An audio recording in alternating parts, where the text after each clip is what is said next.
Good evening all of you. कैसे हैं आप सभी? वेलकम करती हूँ माधुरी आप सभी का अपने इस चैनल एमडी लो क्लासेस में। ये जो हम BNSS हम पढ़ रहे हैं, जिसमें हम सेक्शन 182 तक कवर कर चुके हैं। आज का जो सेक्शन है 183 है। वेरी वेरी वेरी इंपॉर्टेंट है। 10 से लेके 20 नंबर का क्वेश्चन बन सकता है इसमें से। यहाँ पे अगर आप चाहे एडवोकेसी के रूप में प्रैक्टिस कर रहे हो, चाहे आप कंपटीशन एग्जाम की प्रिपरेशन कर रहे हो, चाहे आप पुलिस फील्ड में हो, आपको इस सेक्शन की नॉलेज होनी चाहिए। ये section LLB point of view के लिए भी वेरी इंपॉर्टेंट है। देखो, ये सेक्शन का कंसेप्ट एक्चुअल में है क्या। देखो, जब कोई एक्यूज्ड कन्फेशन करता है, अब एक वर्ड हम यूज करते हैं कन्फेशन। कन्फेशन का मतलब होता है जुर्म स्वीकार करना। अब ये जुर्म कौन स्वीकार करेगा? जिसने अपराध किया है। जो अभियुक्त होता है, एक्यूज्ड होता है, वो जब अपना जुर्म स्वीकार करता है तो इसको कहा जाता है कन्फेशन कर रहा है। अब ये कन्फेशन अगर आप पुलिस के सामने कर रहे हो तो कोई वैल्यू नहीं है। कि अगर आपने पुलिस के सामने कन्फेशन कर दी तो इसका मतलब ये नहीं होगा कि अब आपको पनिशमेंट मिलेगी नहीं। पुलिस से कन्फेशन की कोई वैलिडिटी नहीं होती है। मैजिस्ट्रेट को की गई कन्फेशन की वैलिडिटी होती है। अगर आप मैजिस्ट्रेट के सामने कन्फेशन कर रहे हो तब वो क्या होता है, वैलिड माना जाता है। तो जब कभी भी पुलिस से कन्फेशन की, देन मैजिस्ट्रेट के सामने आप उस चीज से मुकर भी सकते हो। लेकिन ये सेक्शन पता है दो बातें बताना चाह रहा है। एक तो कन्फेशन की बात कर रहा है और दूसरी बात कर रहा है स्टेटमेंट की। देखो, स्टेटमेंट का मतलब एक बात आपने उस अपराध के बारे में बताई है। कन्फेशन का मतलब कि आपने ही जुर्म स्वीकार कर लिया कि यस, मैंने ही अपराध किया है। तो इन स्टेटमेंट को तो मैजिस्ट्रेट नोट डाउन कर सकता है, लेकिन पुलिस को आप कोई कन्फेशन कर रहे हो तो मैजिस्ट्रेट का इससे कोई लेना देना नहीं होता। मैजिस्ट्रेट फिर से एक्यूज्ड से पूछता है। अब ये सेक्शन जो 183 है, इसमें प्रोवाइडेड अच्छे दिए हुए हैं। तो पहले मैं आपको इसका स्ट्रक्चर बता देती हूँ कि इस सेक्शन का एक्चुअल में स्ट्रक्चर क्या है। टोटल इसमें 7 सबसेक्शन हमें पढ़ने होते हैं। देखो, आपको दिख रहा होगा स्क्रीन पे, मैंने एक स्ट्रक्चर बनाया है कि इसमें टोटल हमारे 7 सबसेक्शन है। 1 2 3 4 5 6 एंड 7। पहले सबसेक्शन में हमें सबसेक्शन 1 की एक बात बताइए, प्लस इसमें 2 प्रोविजो बताए हैं। दोनों इंपॉर्टेंट है, 2 प्रोविजो बताए हैं। उसके बाद 2 3 4 5 सिंपल है। देन बात करती हूँ सबसेक्शन 6। जो सबसेक्शन 6 का डिवाइडेशन किया गया है, वो क्या किया है, पहले सेक्शन 6 में 2 क्लोज बता दिए, A and B clause. Then A clause में हमारे 4 प्रोविजो जोड़ दिए, 4 हमारे परंतुक जोड़ दिए कि हमें क्या करना है कि जब हम 183 पढ़ रहे हैं तो 183 में टोटल 7 सबसेक्शन और इतने हमें प्रोविजो पढ़ने हैं। तो ये चीज पहले आप इसको नोट कर लो। अब इसके बाद मैं आपको बेरेक्ट की चीज बताऊंगी, एक एक लाइन का मतलब। इसके बाद इसी स्ट्रक्चर को मैं शॉर्ट पॉइंट्स में प्लस अगर कहूं तो की पॉइंट से आपको बता दूंगी, ताकि 1 मिनट में आप इस सेक्शन को रिवाइज कर सकते हो। देखो, ये सेक्शन हमारे लिए बहुत इंपॉर्टेंट है। ये सेक्शन मैजिस्ट्रेट की कन्फेशन की पावर बता रहे हैं। अब अगर आप जुडिशरी की प्रिपरेशन कर रहे हो तो आप ये चीज समझ लो कि जब मेरे सामने अभियुक्त आएगा, अपने अपराध को स्वीकार करेगा, तो मुझे किस तरीके से चीजें हैंडल करनी है, मुझे किस तरीके से और क्या प्रोसीजर अपनाना है। अब आप एक मैजिस्ट्रेट हो तो अपनी जो जो पावर दी गई है उन सेक्शंस को तो आप फिंगर्स पे ही याद कर लो कि मैं मैजिस्ट्रेट हूँ, मुझे कॉग्निजेंस लेना है तो मैं क्या करूंगा, मुझे अगर कन्फेशन लिखना है तो मैं क्या करूंगा, अगर मैं एक मैजिस्ट्रेट हूं तो मुझे गिरफ्तार करना है तो मुझे कौन से सेक्शन में गिरफ्तारी की पावर दी गई है। तो आप जिस स्टेज के लिए प्रिपेयर कर रहे हो वो चीजें आपको टिप्स पे याद होनी चाहिए। नींद में से भी उठ के कोई पूछे तो आपको वो चीजें पता होनी चाहिए। अब चलिए स्टार्ट करते हैं हमारा सेक्शन 183। देखो, क्लास ले रहे हो तो एक कमरे में बंद हो जाओ, बेरेक्ट ले लो, नोटबुक ले लो, पेन ले लो, जो जो चीजें साथ के साथ बता रही हूँ अंडरलाइन करते जाओ, हाईलाइट करते जाओ और साथ के साथ डायग्राम बनाते जाओ। अब देखो 183 ने कहा कि रिकॉर्डिंग, अब हम क्या कर रहे हैं, रिकॉर्ड कर रहे हैं किसको, कन्फेशन को, और किसको रिकॉर्ड कर रहे हैं, स्टेटमेंट को। कन्फेशन का मतलब मैंने आपको बताया जुर्म स्वीकार करना, स्टेटमेंट मतलब अगर उस अपराध के बारे में कोई बातें बताई जा रही है तो उन चीजों को। अब ध्यान से सुनते जाना, देखो सबसेक्शन 1 कहते हैं जिले का कोई भी जुडिशियल मैजिस्ट्रेट, अंडरलाइन करो, न्यायिक मैजिस्ट्रेट, जिसमें किसी अपराध के घटित होने की जानकारी दर्ज की गई है। अब ऐसे जुडिशियल मैजिस्ट्रेट के पास किसी अपराध के संबंध में कोई जानकारी दर्ज की गई है, चाहे उसके पास मैटर में अधिकार क्षेत्र हो या नहीं हो। अब जो मैजिस्ट्रेट कन्फेशन लिख रहा है ये बिल्कुल भी जरूरी नहीं है कि वो उसके ही एरिया का मैटर होना चाहिए, कोई अदर जुरिस्डिक्शन का मैजिस्ट्रेट भी क्या कर सकता है, कन्फेशन को नोट डाउन कर सकता है। अब देखो इन्होंने कहा जब जुडिशियल मैजिस्ट्रेट के पास कोई जानकारी दर्ज की गई है, चाहे वो उसके अधिकार क्षेत्र का हो या नहीं, इन्वेस्टिगेशन के दौरान उसके सामने किए गए किसी भी जांच के दौरान उसके सामने किए गए किसी भी स्वीकारोक्ति, एक वर्ड यहाँ पे यूज किया गया है क्योंकि एग्जाम में वर्ड अलग भी दे सकते हैं तो वहां कंफ्यूज नहीं होना। ये स्वीकारोक्ति क्या बात कर रहा है, कन्फेशन की बात कर रहा है, संस्वीकृति, हिंदी में हम बोल सकते हैं संस्वीकृति और स्वीकारोक्ति, और इंग्लिश में एक ही वर्ड यूज होता है कन्फेशन। तो जब कन्फेशन या बयान, अब ये जो बयान वर्ड है ना ये यूज होता है प्रैक्टिकली, जब आप कोर्ट में जाओगे ना तो ये स्टेटमेंट या कथन वर्ड यूज नहीं होता, वहां पे वर्ड यूज होगा बयान। तो ये इसीलिए मैंने दो वर्ड को चेंज किया है ताकि एग्जाम में अगर ये वर्ड आपके सामने आए तो आप बिल्कुल भी ना घबराओ और इसका मतलब आपको पता हो। अब देखो कन्फेशन या स्टेटमेंट को रिकॉर्ड कर सकता है, कौन रिकॉर्ड कर सकता है, जुडिशियल मैजिस्ट्रेट, चाहे उसके पास जुरिस्डिक्शन हो या नहीं हो।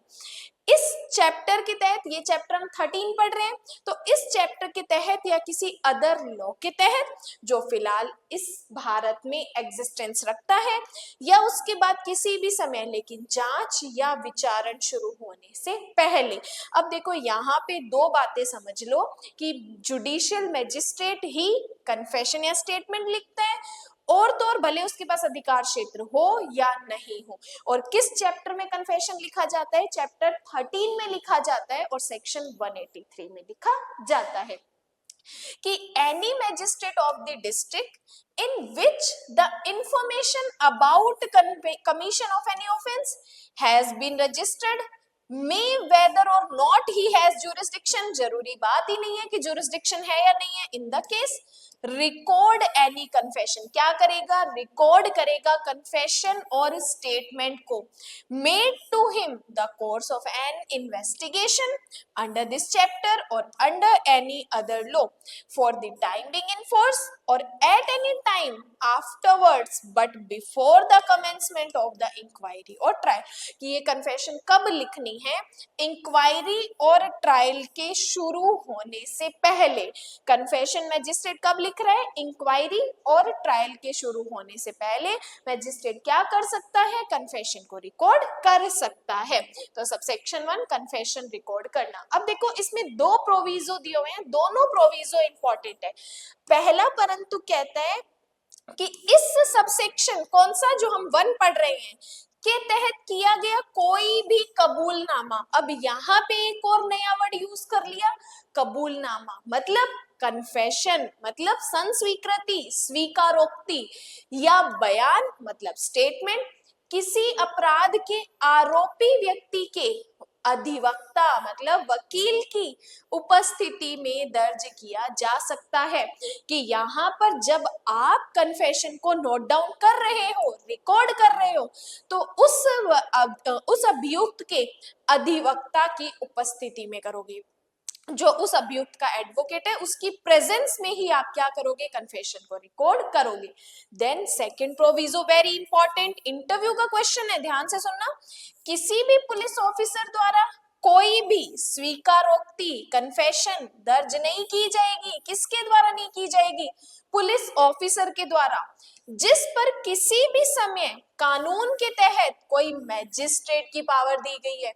भले ही हम किसी पुलिस ऑफिसर को मैजिस्ट्रेट की सारी पावर दे दें, लेकिन उसको कन्फेशन को रिकॉर्ड करने का, कन्फेशन को लिखने की कोई पावर हम नहीं देंगे। तो दोनों प्रोविजो वेरी इंपॉर्टेंट, कि जब भी कन्फेशन रिकॉर्ड की जाएगी एडवोकेट प्रेजेंस रहेगा, और सेकंड बात, किसी भी पुलिस ऑफिसर के द्वारा कन्फेशन रिकॉर्ड नहीं किया जाएगा, भले ही उसे मैजिस्ट्रेट की सारी पावर क्यों ना दे दी गई हो। तो सबसेक्शन 1 और सबसेक्शन 1 के ए और 2 प्रोविजो, दोनों को ए और बी पॉइंट दे दो ताकि आपको याद हो जाए ना। अब बात करते हैं सबसेक्शन 2, ध्यान से सुनते जाना।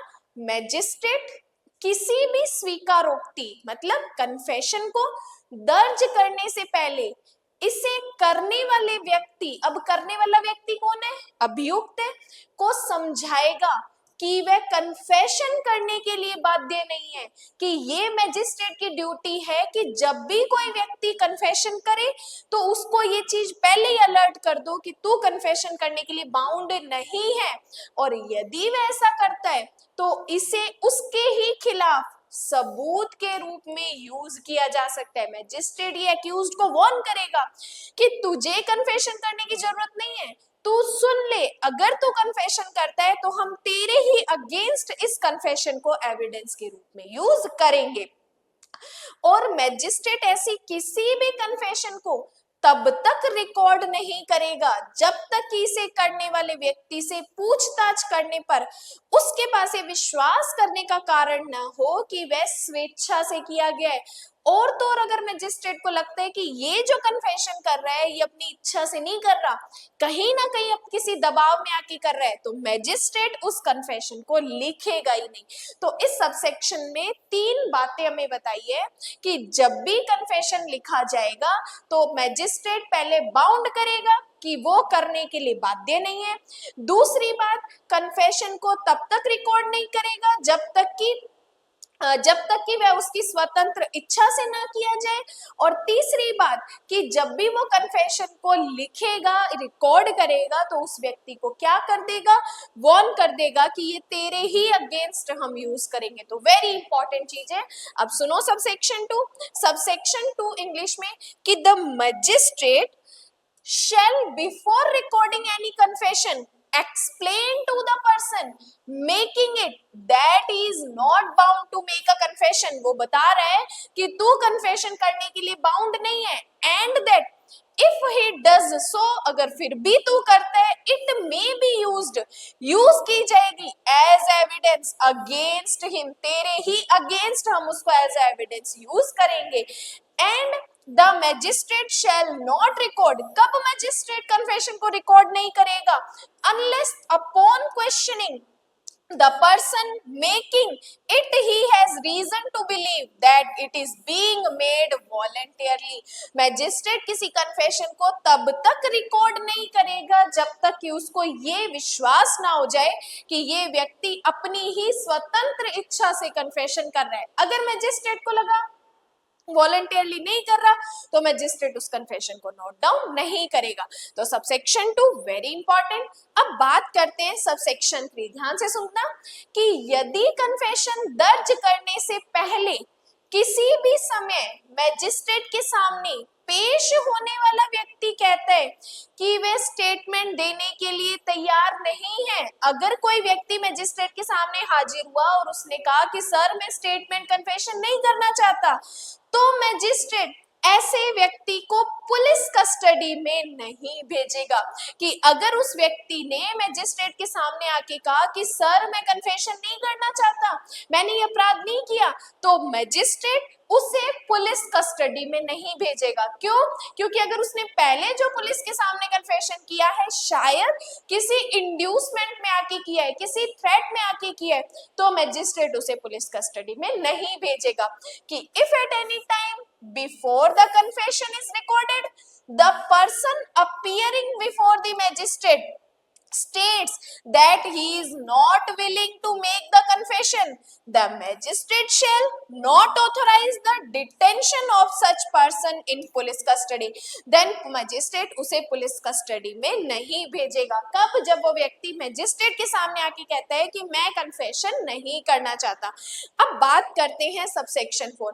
अब देखो सबसेक्शन 4 हमें ये बताना चाह रहे हैं कि जब मैजिस्ट्रेट कन्फेशन को लिख रहा है तो वो उसका क्या मैनर होगा, क्या चीज कन्फेशन में वो लिखेगा कि ऐसा कोई भी व्यक्ति जो स्टेटमेंट या फिर कन्फेशन कर रहे हैं किसी आरोपी व्यक्ति की जांच के रिकॉर्डिंग के लिए धारा 316 में प्रदान किए गए तरीके से दर्ज किया जाएगा। एक प्री का क्वेश्चन कि जो सेक्शन 316 में मैनर बताया गया है उस रीति से ही क्या किया जाएगा, उसको रिकॉर्ड किया जाएगा और स्टेटमेंट देने वाले व्यक्ति द्वारा सिग्नेचर किया जाएगा कि जो व्यक्ति स्टेटमेंट कन्फेशन कर रहा है देन उससे क्या किए जाएंगे, उस पे अपने सिग्नेचर लिए जाएंगे और मैजिस्ट्रेट ऐसे रिकॉर्ड के नीचे निम्नलिखित इंटेंशन का एक ज्ञापन तैयार करेगा। अब ये ज्ञापन क्या होगा, सुनना कि मैंने डैश डैश डैश नाम, जो भी उसका नाम है, को समझाया है कि वह कन्फेशन करने के लिए बाउंड नहीं है और यदि वह ऐसा करता है तो वह जो भी कन्फेशन करेगा उसे उसके अगेंस्ट एविडेंस के रूप में यूज किया जाएगा।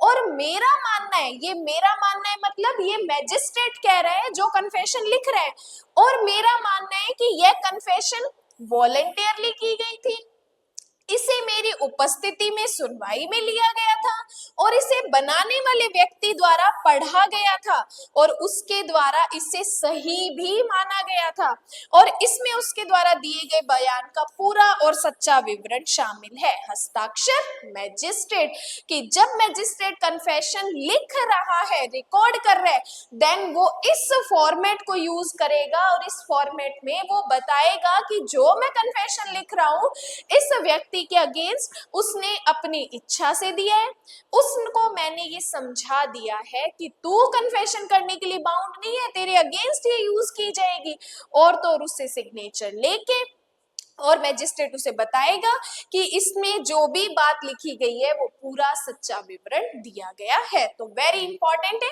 ये कन्फेशन का एक प्रॉपर मैनर होता है कि इस तरीके से कन्फेशन लिखा जाएगा। देन बात करते हैं सबसेक्शन 5। सबसेक्शन 5 कहते हैं कि जो सबसेक्शन 1 के तहत किसी भी स्टेटमेंट, अब ये सिर्फ स्टेटमेंट की बात कर रहा है, कन्फेशन की बात नहीं कर रहा है, कन्फेशन को छोड़ के जो सबसेक्शन 1 में स्टेटमेंट या बयान किए गए हैं को इसके बाद साक्ष्य की रिकॉर्डिंग के लिए प्रदान किए गए किसी तरीके से दर्ज किया जाएगा। जो स्टेटमेंट की जो किए गए हैं व्यक्ति द्वारा उस स्टेटमेंट को तो हम दर्ज करेंगे जो जुडिशियल मैजिस्ट्रेट की राय में परिस्थितियों के लिए उपयुक्त है। अगर जुडिशियल मैजिस्ट्रेट को लगता है कि जो स्टेटमेंट इसने किए हैं वो सही है, रीजनेबल है, उपयुक्त है, देन मैजिस्ट्रेट उनको रिकॉर्ड में लेगा। और न्यायिक मैजिस्ट्रेट के पास उस व्यक्ति को शपथ दिलाने की शक्ति होगी जिसका बयान इस प्रकार दर्ज किया गया है। जो व्यक्ति स्टेटमेंट करेगा उस व्यक्ति से शपथ कौन दिलाएगा, मैजिस्ट्रेट दिलाएगा जो कन्फेशन लिख रहा है कि एनी स्टेटमेंट अदर देन अ कन्फेशन, कन्फेशन नहीं सिर्फ statement made under subsection 1 shall be recorded in such manner hereinafter provided for the recording of evidence as is in the opinion of the magistrate best fitted to the circumstances of the case, and the magistrate shall have power to administer oath to the person whose statement is so recorded। और उस व्यक्ति को शपथ दिलाएगा, कौन दिलाएगा, magistrate दिलाएगा जिसके पास ये पावर दी गई है। अब बात करते हैं सबसेक्शन 6। अब जैसे याद करो सबसेक्शन 6 का मैंने आपको क्या फॉर्मेट बताया, सबसेक्शन 6 में 2 क्लोज दिए हुए हैं, ए और बी, और ए क्लोज में हमें 4 प्रोविजो बताए हैं। अब देखो 6 का ए क्लोज हमें कहता है कि ये जो सेक्शन यहाँ पे दिए गए हैं BNS के, अब ये जो स्क्रीन पे आपको सेक्शन दिख रहे हैं ये सेक्शन सारे किससे रिलेटेड है, फीमेल के साथ किए गए अपराध, एग्जाम्पल रेप का, वॉयरिज्म का, जो भी अपराध इन सेक्शंस में फीमेल के अगेंस्ट किया जा रहा है, देन उसमें क्या किया जाएगा, magistrate shall record the statement of the person against whom such offence has been committed in manner specified in subsection 5 as soon as the commission of the offence is brought to the notice of the police. Then क्या किया जाएगा कि इन sections में जब भी कोई व्यक्ति अपराध कर रहा है तो न्यायिक मैजिस्ट्रेट उस व्यक्ति का बयान दर्ज करेगा जिसके खिलाफ ऐसा अपराध सबसेक्शन 5 में निर्दिष्ट तरीके से किया गया है। जैसे ही अपराध का घटित होना पुलिस के संज्ञान में लिया जाता है। तो जिस व्यक्ति के अगेंस्ट बीएनएस में इन सेक्शंस के खिलाफ कोई बात है, कोई अपराध है, देन उसको क्या किया जाएगा, उसको मजिस्ट्रेट द्वारा दर्ज किया जाएगा। अब ये तो बात हुई सबसेक्शन 6 के ए क्लोज की जो फीमेल के साथ ये अपराध के बारे में बताते हैं। अब इसमें चार प्रोविजो है, सुनना। पहला प्रोविजो कहता है, इसको नंबर 1 दे दो। नंबर 1 कि ऐसा बयान जहां तक संभव हो एक महिला मजिस्ट्रेट द्वारा, और यदि वो नहीं है, अनुपस्थित है, तो एक पुरुष जुडिशियल मजिस्ट्रेट द्वारा एक महिला की उपस्थिति में दर्ज किया जाएगा। पहला परंतु कहता है कि अगर बीएनएस के इन सेक्शंस में कोई अपराध किया है तो जो कन्फेशन होगा, जो बयान होगा, वो एक फीमेल जुडिशियल मजिस्ट्रेट द्वारा लिखा जाएगा। अगर फीमेल जुडिशियल मजिस्ट्रेट नहीं है तो एक मेल जुडिशियल मजिस्ट्रेट द्वारा, लेकिन एक महिला की उपस्थिति में लिखा जाएगा। और सेकंड प्रोविजो कहता है, नंबर 2 लगा दो इस पे, कि यदि 10 साल या उससे अधिक या आजीवन कारावास या फिर मौत, मृत्यु की सजा से दंडनीय अपराधों से संबंधित मामलों में जुडिशियल मैजिस्ट्रेट पुलिस अधिकारी द्वारा उसके सामने लाए गए गवाह का बयान दर्ज करेगा कि जब कोई व्यक्ति जिसने ऐसा अपराध किया है जिसमें मृत्यु की, आजीवन कारावास की, 10 वर्ष तक या 10 वर्ष से अधिक के कारावास की पनिशमेंट है, देन उस टाइम पे जो भी कन्फेशन, जो भी स्टेटमेंट होंगे, बयान होंगे, वो जुडिशियल मैजिस्ट्रेट पुलिस अधिकारी द्वारा उसके सामने लाए गए गवाह का बयान दर्ज करेगा। उस टाइम पे उस व्यक्ति की जो भी स्टेटमेंट है जो उसने पुलिस से किए, देन उस स्टेटमेंट को दर्ज किए जाएंगे। फिर थर्ड प्रोविजो कहते हैं कि यदि बयान देने वाला व्यक्ति अस्थायी या स्थायी रूप से, मानसिक या शारीरिक रूप से अक्षम है तो मैजिस्ट्रेट बयान दर्ज करने में दुभाषिया या विशेष शिक्षक की सहायता लेगा। कि अगर जरूरत पड़ती है और लगता है कि जो व्यक्ति जिसने स्टेटमेंट किया है वो परमानेंट या एक स्थायी तरीके से क्या है, मानसिक, फिजिकल और मेंटली रूप से अक्षम है, तो मैजिस्ट्रेट क्या करेगा, ट्रांसलेटर की हेल्प लेगा। और फोर्थ प्रोविजो कहते हैं कि यदि बयान देने वाला व्यक्ति स्थायी या अस्थायी रूप से मानसिक और शारीरिक रूप से अक्षम है तो दुभाषिया या विशेष शिक्षक की सहायता से व्यक्ति द्वारा उसके बयान को ऑडियो, वीडियो, इलेक्ट्रॉनिक माध्यम से रिकॉर्ड किया जाएगा। तो थर्ड प्रोविजो में हम ट्रांसलेटर की हेल्प लेंगे और फोर्थ प्रोविजो में जो उसने स्टेटमेंट कहे हैं हम उसको रिकॉर्ड करेंगे। तो चारों प्रोविजो सबसेक्शन 6 के हमारे लिए इंपॉर्टेंट है। अब सबसेक्शन 6 का बी क्लोज सुनना।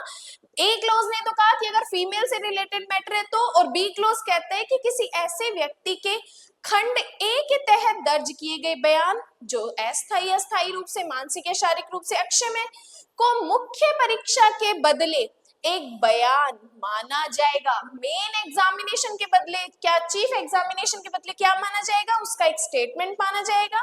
जैसा बीएसए की धारा 142 में निर्दिष्ट है कि बयान के निर्माता से ऐसे बयान पर जिरह की जा सकती है जो परीक्षण के समय ऐसे रिकॉर्ड करने की आवश्यकता के बिना। तो हम क्या कर सकते हैं, इन स्टेटमेंट को हम क्रॉस एग्जामिनेशन में भी यूज कर सकते हैं, क्रॉस एग्जामिनेशन में भी इनका काम किया जा सकता है। देन इसके बाद बात करते हैं सबसेक्शन 7 कि इस धारा के तहत कन्फेशन या स्टेटमेंट दर्ज करने वाला मैजिस्ट्रेट उस मैजिस्ट्रेट को अग्रेषित करेगा जिसके द्वारा मामले की जांच या सुनवाई की जानी है। कि अगर मान लो सबसेक्शन 1 में जिस मैजिस्ट्रेट ने कन्फेशन लिखा है, अगर उसके पास उस मैटर को सुनने का ज्यूरिसडिक्शन नहीं है, तो कन्फेशन लिखने के बाद वो जिसके पास ज्यूरिसडिक्शन है उस मैजिस्ट्रेट के पास भेज देगा। तो ये टोटल हमारे 7 सबसेक्शन जो हमने पढ़े हैं। अब देखो सुनो कि ये एक प्रॉपर मैंने एक स्ट्रक्चर बनाया है। इस डायग्राम के माध्यम से आप इस पूरे सेक्शन 183 को समझ सकते हो। आइए देखें, सबसेक्शन 1 कहते हैं मैजिस्ट्रेट कन्फेशन लिखेगा, लेकिन कन्फेशन एडवोकेट की प्रेजेंस में लिखा जाएगा और पुलिस ऑफिसर कन्फेशन नहीं लिखेगा। तो दोनों प्रोविजो वेरी इंपॉर्टेंट।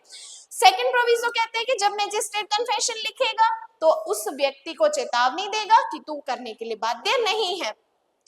सबसेक्शन 3 कहते हैं एक्यूज्ड कन्फेशन का इच्छुक नहीं है तो मैजिस्ट्रेट उसे पुलिस कस्टडी में नहीं भेजेगा। फोर्थ कहते हैं कन्फेशन पर सिग्नेचर करवाए जाएंगे और उसका मैनर क्या है वो बताया गया है। 5 कहता है कि मैजिस्ट्रेट को उन स्टेटमेंट पे शपथ दिलाने की पावर बताई गई है। और सबसेक्शन 6 में 2 क्लोज पहले बताए हैं। पहला क्लोज कहता है फीमेल से रिलेटेड मैटर है और सेकंड कहता है क्रॉस एग्जामिनेशन करना। और फर्स्ट ए क्लोज में 4 प्रोविजो बताए गए हैं। पहला प्रोविजो कहते हैं कि फीमेल से रिलेटेड है तो फीमेल मैजिस्ट्रेट द्वारा लिखा जाएगा। डेथ, एलआई और 10 ईयर या अबव का मैटर है तो कथन अभिलिखित किए जाएंगे जो पुलिस के सामने किए। ट्रांसलेटर की हेल्प ली जाएगी और ट्रांसलेटर की हेल्प लेते समय ऑडियो वीडियो इलेक्ट्रॉनिक माध्यम से उस स्टेटमेंट को रिकॉर्ड किया जाएगा। और फोर्थ कहते हैं कि जो कॉम्पिटेंट मैजिस्ट्रेट है उसके पास हम क्या कर देंगे, मैटर को भेज देंगे। तो ये पूरा सेक्शन 183 है जो कि मैंने आपको एक आधे पेज में पूरे शॉर्ट में विद की पॉइंट्स बता दिया है। तो इसका एक स्क्रीनशॉट ले लो ताकि जब आप सेक्शन 183 नोट्स में लिख रहे हो तो इस एक छोटे से डायग्राम को आप अपने नोट्स में लिखो और इसको फटाफट आप क्या कर दो कि रिवाइज कर सको जब आपके एग्जाम हो। तो ये चीजें हमारे लिए वेरी इंपॉर्टेंट है। मेंस का क्वेश्चन है, सिर्फ इतना इनफ नहीं है, इतना पढ़ने के बाद भी इतना इनफ नहीं है क्योंकि हमारा 20 नंबर का क्वेश्चन है। तो सिर्फ बेरेक्ट सफिशिएंट नहीं है, एक्स्ट्रा चीजें भी लिखनी पड़ेंगी, केस लॉज भी लिखने पड़ेंगे। उसके लिए आप एमडी नो क्लासेस के पेड बैचेस ज्वाइन कर सकते हैं। जिस भी स्टेट से आप बिलोंग करते हो उस स्टेट की जुडिशरी, एपीओ, जेएलओ, एलएलबी की क्लासेस भी अवेलेबल है। प्री, मेंस, इंटरव्यू तीनों पॉइंट ऑफ व्यू से आपको लो करवाया जाता है कंप्लीट बैच में। तो बाकी की इंफॉर्मेशन के लिए आप मुझे कांटेक्ट कर सकते हैं, डिस्क्रिप्शन में एक नंबर होगा। यूट्यूब पे अपनी एक सीरीज चल रही है मेंबरशिप वाली, 59 रुपीज की मेंबरशिप है, सिर्फ मंथली 59 रुपीज है, जिसमें बीएनएस के एमसीक्यूज 500 प्लस क्वेश्चन अपलोडेड है। बीएनएसएस की सीरीज चल रही है और इन फ्यूचर बीएसए की भी करेंगे। और एक वेरी इंपॉर्टेंट चीज है कि उसमें मेंस की आंसर राइटिंग की क्लासेस भी आपको मिल रही है। वहां पे 3 से 4 ऐसी वीडियो जो मेंस की आंसर राइटिंग की है वहां पर अपलोडेड है, आप उनको देख सकते हो। बाकी आज के लिए धन्यवाद। क्लास को लाइक किए बिना और कमेंट किए बिना नहीं जाना, तो फटाफट पहले लाइक करो, उसके बाद आप जा सकते हो। अब धन्यवाद आप सभी को।